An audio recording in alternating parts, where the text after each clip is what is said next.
think that Pandora's box has been opened. And if you look at these developments, they tend to be one way, just like a hash function is one way.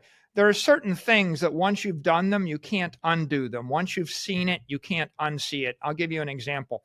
When the spot Bitcoin ETFs were approved in January of 2024, that opened the entire floodgate, and now 3,300 institutions own this, and we went from nothing to $150 billion. You can't undo that. You know, a future president or head of the SEC could never say, in 4 years there'll be $500 billion in these things. They can't say, well, I just decided that Bitcoin isn't a commodity anymore. It's just too much in one direction.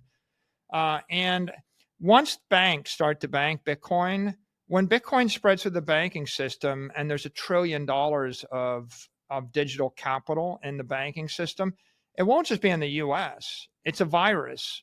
And so the virus spreads. And in this case, that means you're going to have hundreds of banks, then thousands of banks, then trillions of dollars that are held by 1 billion people. Okay, so a new president gets elected and maybe they don't like Bitcoin. You can't take $1 trillion out of this system. So it's kind of like a new president saying, I just, don't think that we should have the flu. Well, I mean, or I don't think bunny rabbits should, be able to romp across the continent of Australia. You're not going to put, the genie back in the bottle. These things are viral, exothermal. It's a fire in cyberspace, and it spreads very rapidly. There is a question I wanted you to reflect on generally on government. In the United States, we have these short-term time horizons that change with administrations. We have lawyers, businessmen, entertainers as presidents, whereas in other countries, they have engineers. They have 25-year time horizons. Is that a limitation of American government? I think if you read the Bitcoin Act put forward by Senator Lummis and Congressman Begich, they specify a 20-year minimum holding period for Bitcoin. And the president of the United States has said, never sell your Bitcoin. I think those two utterances by the politicians most heavily involved here are incredibly visionary and auspicious and principled.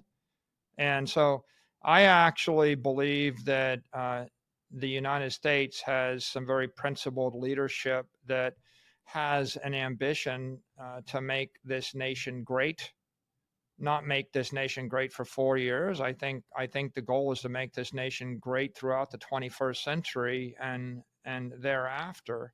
And I think that's the promise of Bitcoin, digital capital. It's the promise of digital assets. It's and I laid out in my strategy. I said we can create $100 trillion of wealth for this nation.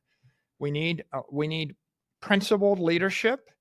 We need a rational digital assets framework, and we need to remove, crippling restrictions that prevent innovators in the economy from moving forward as fast as they possibly could.